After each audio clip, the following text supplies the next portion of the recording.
switch off now.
Welcome to Who Dares Wins. Later we'll be looking at the infamous espionage ring, the Cambridge Apostles, and we'll be asking, was the fifth man a spy or a sexual practice? And in a moment, Oliver Reed will be telling us about the difficulties of making small talk when you've got a hangover.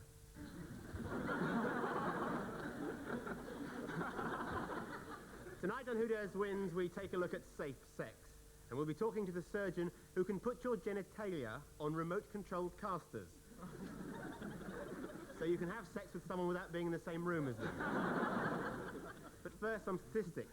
For instance, did you know that by the age of 30, the normal, healthy adult will have slept with 750 partners?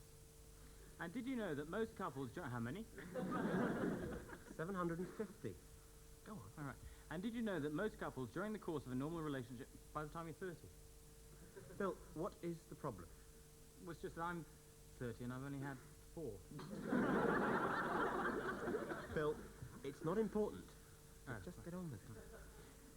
And did you know... You haven't had 750, have you? No, I have not had 750, and it does not matter. And did you know... Mind you, I've had more than 4.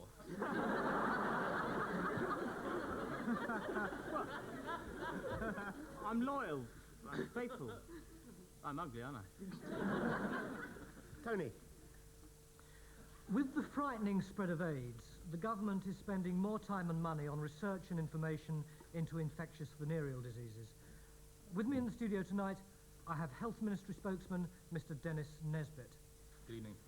Now, Mr. Nesbit, most of the things we hear nowadays are pretty horrifying. Is there any good news? Well, indeed there is. The increased concern about AIDS has meant that for the first time on national television, highly respected, well-spoken public figures like myself can say words like condom. Condom. Condom. I see. Anything else? Oh, yes. Mouth-to-vagina contact. Pardon? You see, I've had to repress my desire to shout out words like vagina for 35 years now. Buggery! So what you're saying is that there is a bright side to this ghastly situation. Oh, yes, indeed. For me and for the other Basildon thrusting buttock shouters.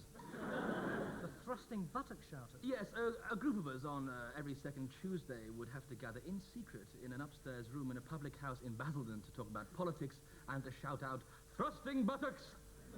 Yes, but surely the point... Scrotum. But surely the point is you're in a position where you have to appear on the television and explain to people the very serious consequences of promiscuity in pretty explicit terms. Exactly, that's it, in a nutbag. People are going to have to curb their casual sexual encounters, aren't they? They certainly are. They're going to have to stop jiggling their humping tackle in other people's humping tackle. Yes. Stop all this pink train in tummy tunnel business. Yeah, well, No more eider-down hurdling. No. No more salmon run up Beaver Creek. Rory. No. Rory. Just to show we're not squeamish on Who Dares Wins, Philip Pope has very kindly agreed to demonstrate the effectiveness of the latest super safe condom.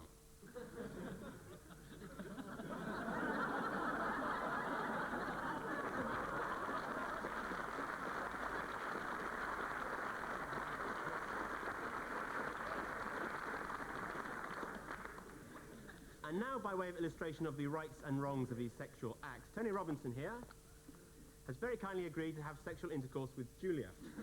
Now, the interesting thing about the sexual act is the... What? I can't be serious. What's that? Won't be a minute. I can't sleep with Tony in front of millions of people. Why not? No problem. Hang on, Tony. Hang on. You do like Tony? I mean, there's got to be a little something more. Oh, there is a little something more. I've looked. I can't do it, Rory. not? Why didn't you say you find him repellent? We'll get someone. Can we have a volunteer from the audience to perform the sexual act? Sorry, I'm sorry. Well, you know, maybe... Oh, come on, a tall, hunky male. Ah. Oh, yeah. Yes, great. Adequate substitute? Absolutely excellent. Okay, yes. so now what we want you to do is you go over there, take your clothes off and start screwing Tony. When you're alone, that's when terror comes to call.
I'd like to demonstrate the ancient folk ritual of Morris dancing. What? What are you doing? I thought I'd do some Morris dancing. You want to lose us, our viewers? I thought it would be interesting. Morris dancing? Interesting. It's been around for hundreds of years. That makes it all right, does it? I mean, bubonic plague's been around for hundreds of years. It's an ancient mystical dance associated with fertility. It goes back to the Babylonians. Oh, good. When? It's to stop the crop failing. It's to ensure the community survives the rigours of nature. So how come there aren't any Babylonians around anymore? Listen, I Julia. suppose because they've been beaten to death by poor, unsuspecting people who've gone into a pub for a quiet drink, and then along come this crowd of bank clerks and school teachers dressed up like demented Austrians, banging sticks together, and then have the gall to pass a hat round to pay for their halves of real ale.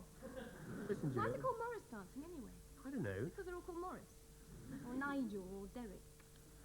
What's the stick for? The stick is a symbol. It indicates virility. Oh, it's a willy. What are the bells for? Are they to let people know that you're coming? Like lepers. Listen, Morris dancing is very entertaining and exciting and interesting. And I think the audience want to see some Morris dancing, don't you? No! They are, Julia, so if you just excuse me. Now, this is the invocation of the harvest god. See? This is warding off the evil spirit. Oi! Oi! Martin! Oi! Oi, you! Wake up, you bastard!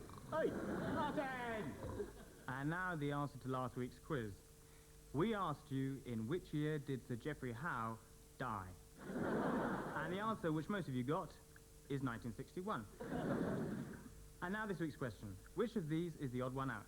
Rabies, psoriasis, leprosy, cholera, typhoid, Giles Brandreth. And the answer, of course, is psoriasis, as it's a condition, whereas all the rest are diseases. Next week we'll be playing What's My Line with Sir Robert Armstrong, who'll be doing a deliberately misleading mime about what he does for a living. Damn. He's still not here and the guests have started to arrive. Pardon? The ambassador, you haven't seen him, have you? I'm sorry, sir. The ambassador. Ladies and gentlemen, the ambassador. No, I'm not the ambassador, I'm the undersecretary. You're not our usual toastmaster, are you? You're not deaf, are you? Oh, no. No, sir. Good heavens, no. Not in the slightest. Thank God for that. But I am slightly deaf, though. Where is the British ambassador? Ah, here you are, sir. Sorry I'm late. Had to wait for the removal men. Not at all, sir. May I say what a pleasure it's been working with you for the last few years, sir.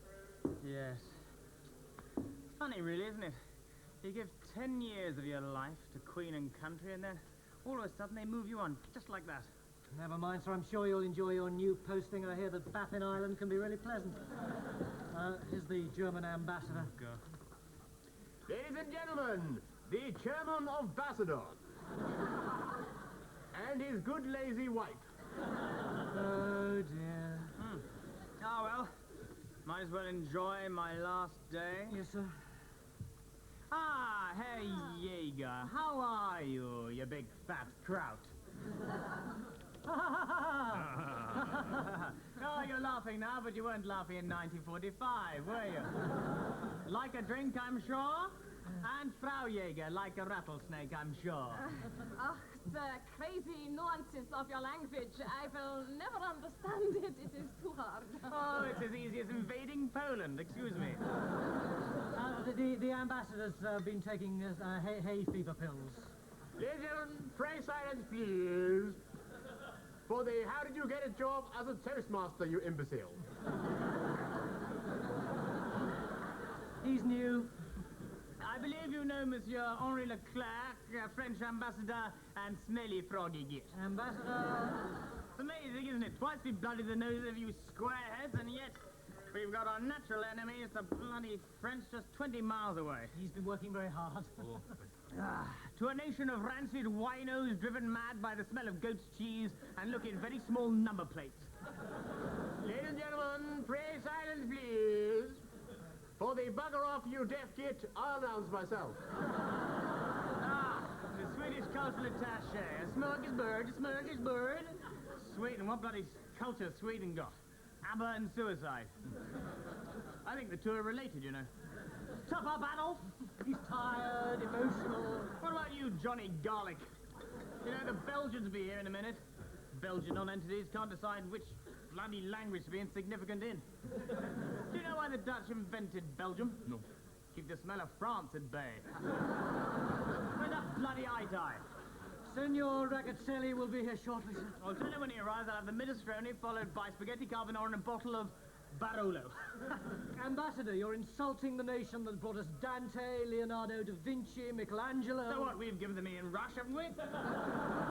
Haven't we, Froggy, eh? Rabbit. I am the ex-British ambassador, and quite frankly, I just don't care anymore. Oh, come on, give us a smile, Dr. Mengele. Hey! I'm sorry, John, look, I know we've rehearsed this all. I'm really sorry. I know we've rehearsed this all. But I don't think we can carry on with this sketch. It's extraordinary. I don't believe that we're doing it. It's just Horrible. It's lazily racist. It's relying on all the tired old stereotypes we said we'd never do. Yeah. I mean, it's just let's all put on a silly frog accent and a stupid moustache, Jimmy. That took me a week to grow that. Let's all laugh at the fat crowd. For Christ's sake, they're human beings. Oh, come on, have you ever camped next to Germans? Not the point, Phil. We shouldn't be doing jokes about French, Belgians, Germans, Italians. Yeah. We should be doing them about the Canadians. The Canadians? Yeah. They've had it easy for too long hiding up there behind America. True. They're really dull. I mean, can you name one funny Canadian? Pierre Trudeau. Well, okay, name another one. I mean, they're really boring. Their idea of a fun evening is staying in and watching their moose molt or rolling a log down a hill. And, hey, Chuck, come round to my place and see my moose molt. No, I've got to stay in and roll my log. It's pathetic. She's right, you know, I can't stand those bloody Canadians. Why? Well, half of them are French, aren't they? Look, if any Canadians are watching, we do apologise. That last bit was just a bit of a joke. Actually, we think we're on a safe bet, because if any Canadians are still up at this time of night, then they're probably out walking on those tennis rackets clubbing baby seals. But why not? Everybody goes out clubbing on a Saturday, don't they? Now, if you've got any particular nation or people that you'd like to see slagged off on Who Dares Wins, we will, of course, gladly oblige for a small fee. Here's our current price list. The Norwegians, £15. The Bulgarians, £9.50. The Icelanders, £3. The Welsh, free. People who live in Hampstead, £30 plus VAT. And our £5 special offer, people who live in our mock Georgian estate, the Welsh, just in case you missed our first offer, and anyone called Richard Stilgo. But more of your letters here, starting with some fan mail. Dear Rory, I think you are handsome, witty, sophisticated, and extremely intelligent. Yours, Ron. P.S. Please excuse the green crayon. They don't allow sharp objects in here. Thank you very much. Here's one from Jean of Reading. Dear Rory, I keep getting this urge to shoplift. What should I do? Well, Jean, you should get a big baggy raincoat with lots of inside pockets in it, you know, and a cute little dog to distract their attention. That normally works for me. A fairly typical letter of complaint here about the programme. Dear Rory, I hope you and the rest of the cast die in agony from a crippling terminal disease. Yours, a Christian. And finally, an impassioned plea here. Dear Rory, I am sick and bloody tired of these snotty-nosed, git-faced, pinko teachers who fill our kids with stuff about puffs and things and then go and ask for more bleeding dosh. What I say is gas the buggers.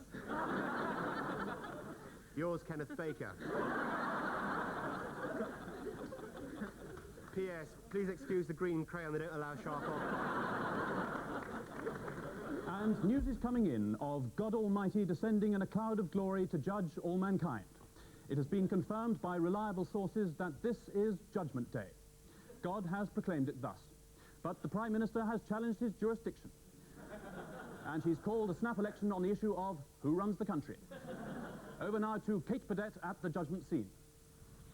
Well, here I am at the scene. You can see the purple clouds of glory behind me, something of a disappointment perhaps, and there's been a bit of understandable panic amongst sinners, particularly those who've been on Club 18 to 30 holidays. In the distance, I can hear thunderbolts rending the air asunder, and only moments ago, the firmament was crossed by dozens and dozens of blazing chariots.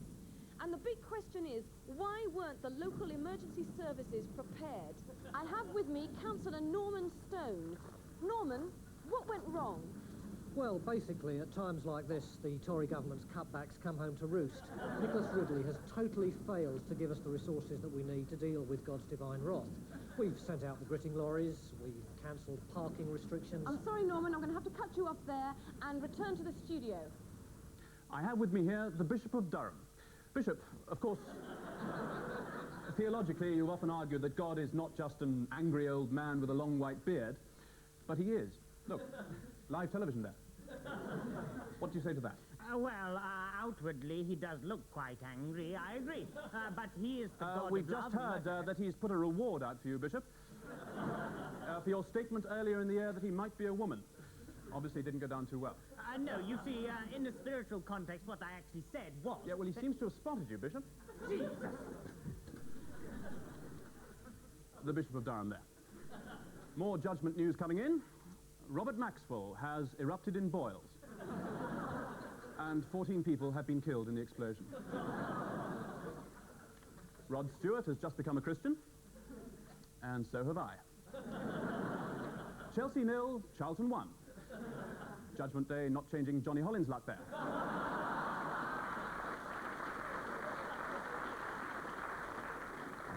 Someone has punched Cliff Richard for walking around with a smug grin on his face. And Sir Alistair Burnett has brought out an ITN book called A Royal Armageddon, with 62 colour photographs of the Prince and Princess of Wales chatting with angels, etc. Over back now to Kat Burdett. Well, things are going reasonably smoothly here, and the latest news for those of you who think you might be sinners is that office parties don't count, and that's official. And I gather that the Almighty is about to greet the chosen with a welcoming speech. Hold there. I'll be on. Oh, testing. Well, unaccustomed as I am to public speaking. No. Well, I'll try not to spread this speech out till eternity. No, that's the way I tell it. No, I'd like to welcome you, the chosen, here today. And looking at you reminds me of the funny story about the travelling salesman. And he stops over one night at a farm. Now, the farmer has 3 very, very beautiful daughters. Gabriel, come here. Yes, love? These are the chosen, aren't they? Yes, love? Yeah, just that bloke over there looks a bit like Colonel Gaddafi. anyway, so this travelling salesman, he says to the farmer, look, I'd like to stay here the night, you see. No, it is Colonel Gaddafi. He's a bit of a surprise choice for the chosen, isn't he? Yeah, I'll check it out. Right. Anyway, the fact that Gabriel, who are those 2 blokes down there? Which 2? The ones who look like the Craig twins. Oh, Yes, standing next to the bloke in the funny moustache and the Nazi uniform keeps doing this. yeah, And the bloke at the back in the Ugandan kilt, the big black chap, yes, standing next to Joe Stalin, just behind Dr. Crippen, next to Vlad the Impaler, just in front of Hurricane Higgins. Lord, I know what you're thinking. Oh no, I don't believe it. What? He's waving at me. Who? Richard Nixon, how embarrassing. Oh, Lord! I know what's happened. What? Bloody computer error. What the bloody hell is going on? How come I end up with Mother Teresa of Calcutta and Bob Geldof? Give us the money now. Shut up, Bob. Look at this. Albert Schweitzer, Florence Nightingale, Francis of Assisi. Hey, no pets. I've had enough of this, you know. If anyone wants me, I'm torturing Julie Andrews, all right?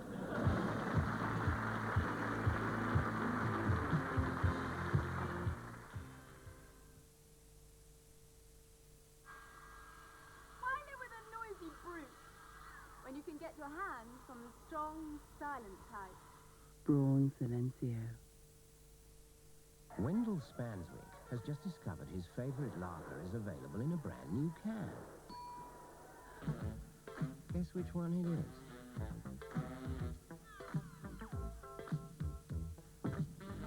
Are you following?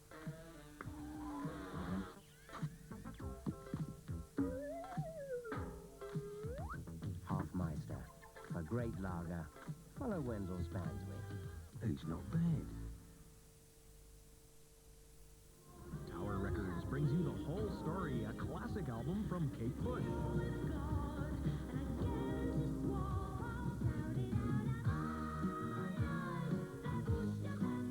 The Whole Story features all Kate Bush's greatest hits from Wuthering Heights to Experiment 4.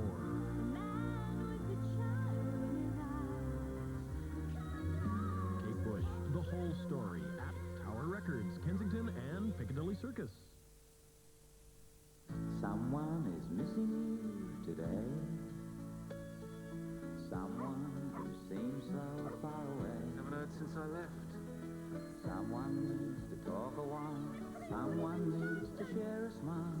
That someone is just a call away. Someone in Australia needs to hear from you. So go on, give them a call. Hello, Ian? Hello, Mum. Someone is missing you today. Are you behaving yourself? Squirt, squirt, squirt. That's a hat trick.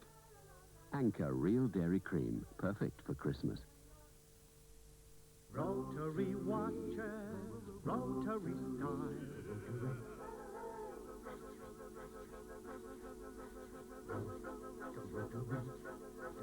Rotary watcher, rotary style.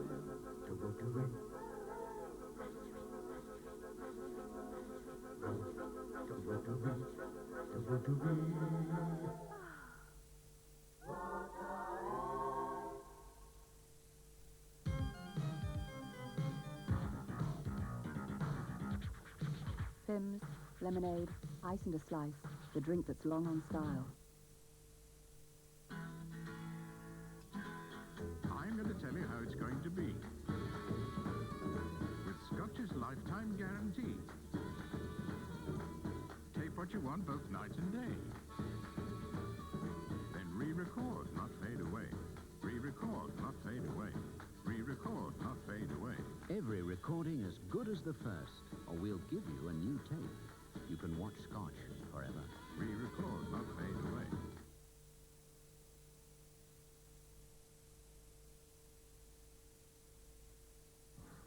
Now, Who Dares Wins would like to make a very sincere apology. During the course of this series, we've made a number of gratuitous attacks on Chelsea Football Club. And a lot of letters from Chelsea fans have landed on our doormat. Well, not actually on it. Some of them missed the doormat completely. Some went wide, some didn't even get through the letterbox. But anyway, for example, I've got a 15-page letter here from a Chelsea fan written during the last home game whilst he was playing striker. It ends with a very moving appeal. Please get me a transfer. And there'll be more emotional problems later when a psychiatrist will be revealing how Benny Hill deals with his terror of women dropping ice creams down their breasts. Oh, yes. I could certainly get used to all this, eh? The old Costa Del Sol. Hey. How about you, Wang Wang? Wang Wang. Oi, Wang Wang! What?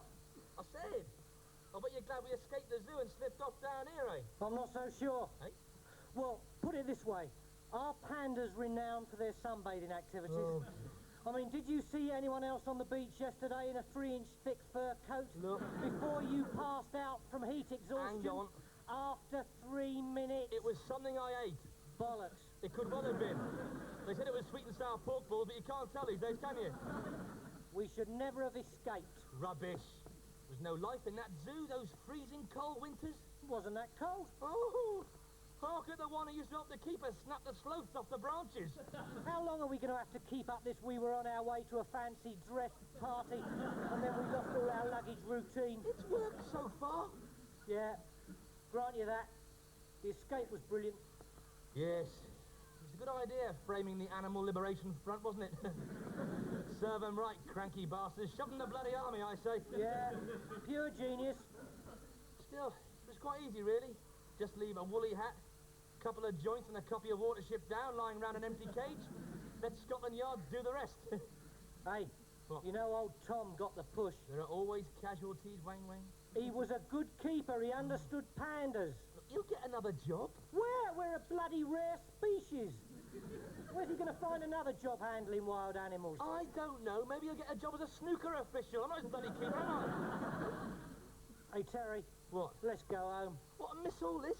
I don't like the people down here. The Spanish are a wonderfully warm and friendly people. It's not them. It's the others. Who? The Ron Atkinson lookalikes on their extended holidays. Oh, you mean the charming antique dealers next door? Terry, what? They're villains. What?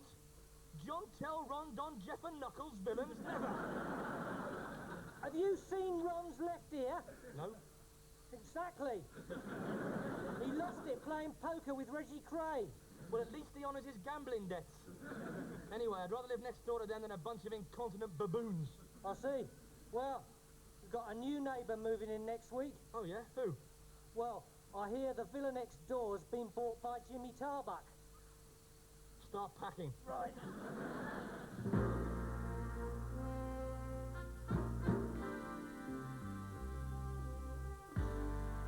Tomorrow night, we'll be looking at some key issues that concern us all.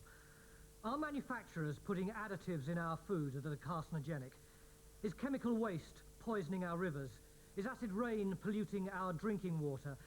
Are we at risk from radioactivity which is secretly emanating from our nuclear power stations? And is a global nuclear disaster just around the corner? Don't miss God Help Me, I Don't Want to Die. Please help. Oh God, those bastards are out to get me one way or the other. Help me, for God's sake, help. Tomorrow night, 11 o'clock, Channel 4.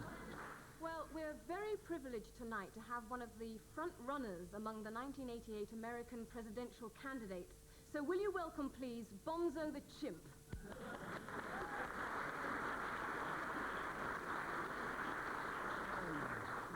Now, Bonzo has come along here with his press agent, Mr. Jed Grogan. Now, Jed, if I could come to you first. Right. I understand that Bonzo already has a lot of support in the Reagan camp. Oh, yeah, we think Mr. Reagan's supporters see in Bonzo the same integrity, the same intelligence, and the same sense of humor they love in their president. So is Bonzo just another Reagan? Oh, no, not at all. I mean, he can ride a unicycle, which President Reagan can't.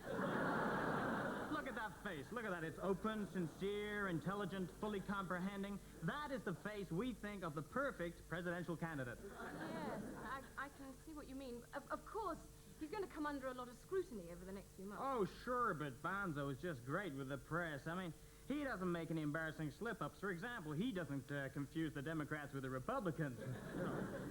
He doesn't verbalize, he never verbalizes excessively or inaccurately, for example. And most important, significant politically, he can look really cute balancing a teapot on top of his head.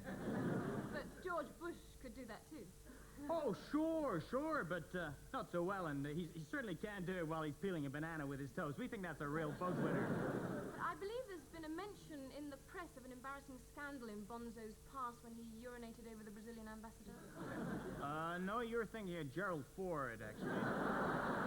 No, Bonzo is Mr. Clean. There's been no tax evasion, no drugs, no women in his past. Yeah, granted, but then Bonzo is a chimpanzee. Oh, I'm sorry. If you're going to drag personality politics into this, we're going to have to terminate the interview here, eh, Bonzo? Can we end there, please? Well, thank you very much, Mr. Grogan. And later on, we'll be talking to Bonzo's running mate, Flopsy. The severe weather has brought further disruption to the afternoon's football fixtures, and the pools panel will again be in session. Elsewhere on the roads... So it's agreed then?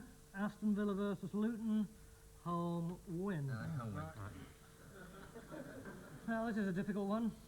Everton versus Arsenal. It's got to be a draw. Yeah. Score or no score? Well, Everton have got a very strong attack, but Arsenal are very strong at the back this year. So 0-0, Ted? 0-0. 0-0. 0-0. 6-0. Pardon? 6-0. To Everton. To Georgie Graham's Red and White Army. 6-0 to Arsenal. The Gooners. The Gooners. Gunners. Come on, you Gooners! Well, I'm sure that Arsenal could beat Everton at Highbury, but I think 6-0 at Everton's a bit far-fetched. Absolutely. You what? We got Charlie, you ain't.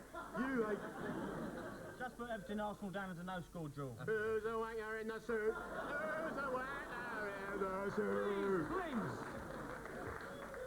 This is the headquarters of the Football League. I think this kind of behaviour is a little bit far-fetched. Now, Wimbledon at home to Liverpool. A pretty safe away bet. I would have thought so, yeah. So, Liverpool to beat Wimbledon? Come on, Liverpool, the most perfect and complete football machine. The greatest goal-scoring outfit the world has ever known. So they'd beat Wimbledon. On their day, they probably would. But I'm afraid, gentlemen, today is not their day. 3-1 to Wimbledon. Oh, don't be ridiculous. Look, 9 times out of 10, I'd agree with you. Liverpool, easy winners, right? But the way I see it, young John Fashanu has a blinder for the Dons. Scores 2 and lays on a third for little Dennis Wise, helped, of course, by the erratic goalkeeping of Bruce Grobbelaar. Oh, rubbish. John Fashanu wouldn't have that much room at the back, not with Alan Hansen marking him. Absolutely. Alan Hansen wouldn't have been playing. Why not? He's fit.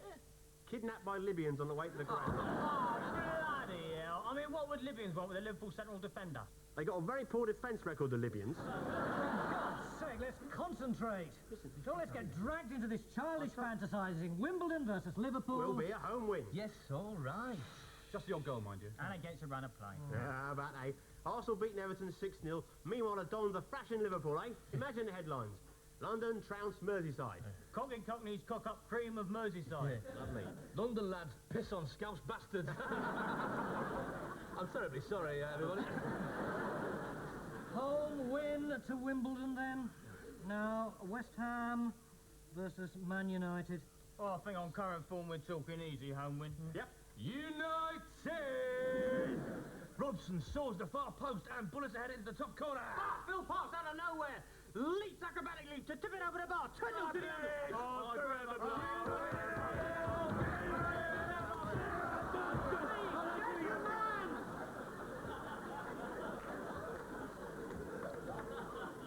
got 33 more games to get through now, please. Please. Sorry. Stoke City versus Oldham. Now, anybody here support Stoke City? Anybody got a soft spot for Oldham? Right. 25-0 to Stoke City. Many of you have written in to say how much you enjoy the theme tune to this programme. So you'll be glad to know that it's been set to words. And I'd like to sing it now, just for you. Who cares wins? That's my song. Who cares wins? Right or wrong? 'Cause I care. I'll be there. Who cares wins? That's my song. Who cares wins? Please stop, please. Just stop for a minute, please. What are you doing? Well, I'm just singing my new single. It's called Who Cares Wins. You can't do it on the show. Why not?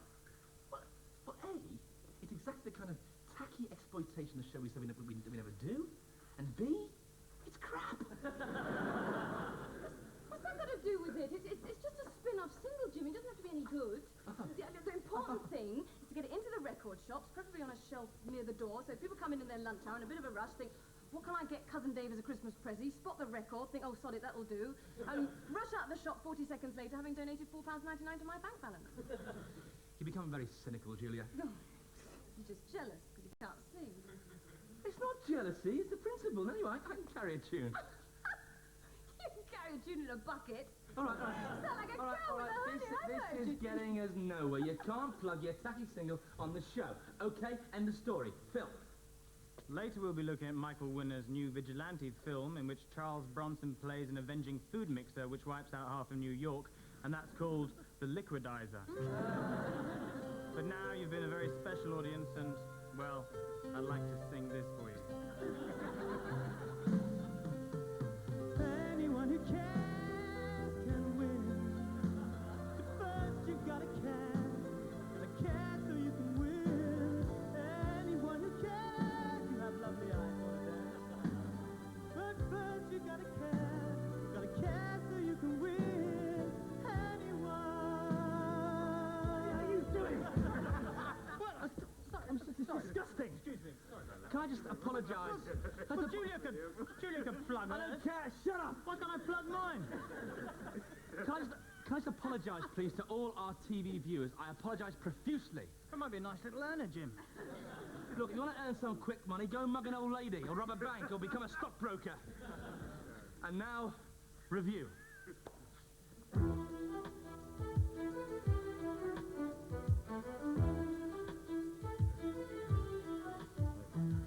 Hello and welcome to Review. Well, this week I've been to see the punk band Zig Zig Sputnik in concert. What were they like, Rory?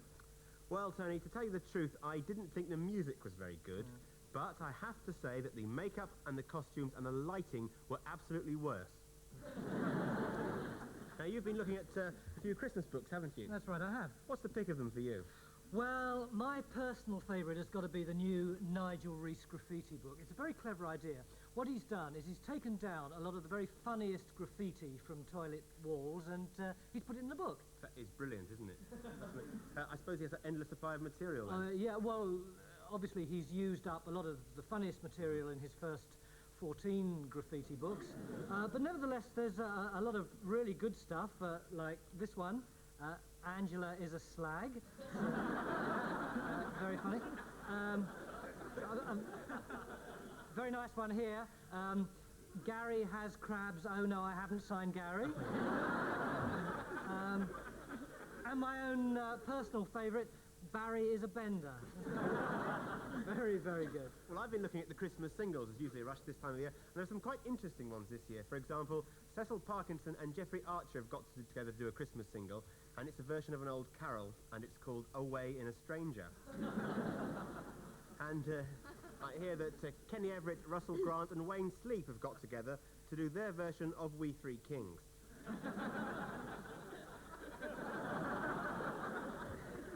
And it's called We Wish You a Merry Christmas.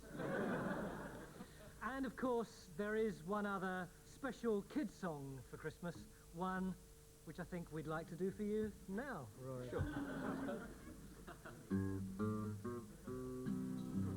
Santa Claus and his pals are bringing joy for boys and girls. He's on his way, on his Santa's sleigh. Right, that is it. Oh, come on, Yeah, Joe, what are you doing? Bloody Claus! Let's go enjoy and play away, shall we? Bloody hell! You've been locked up, none of you. Just leave it out. Bloody shambled the whole thing. Jimmy! I'll never work on this program again. Go on, shove off! Spit off signals. They don't need bloody supermarkets next. But it's not here. They're underage, smoking drugs.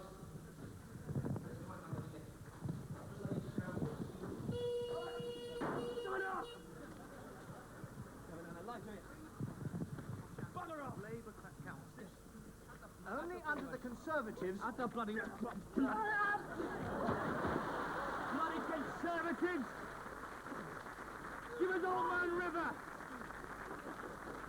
Next we have a bloody Julia Hills doll. It walks, it talks, it runs STP and drives a bloody Peugeot 205. Well, I'm off. Have it enough. Go and work on the Glory Honeyford show, something like that. Make it a bit harder.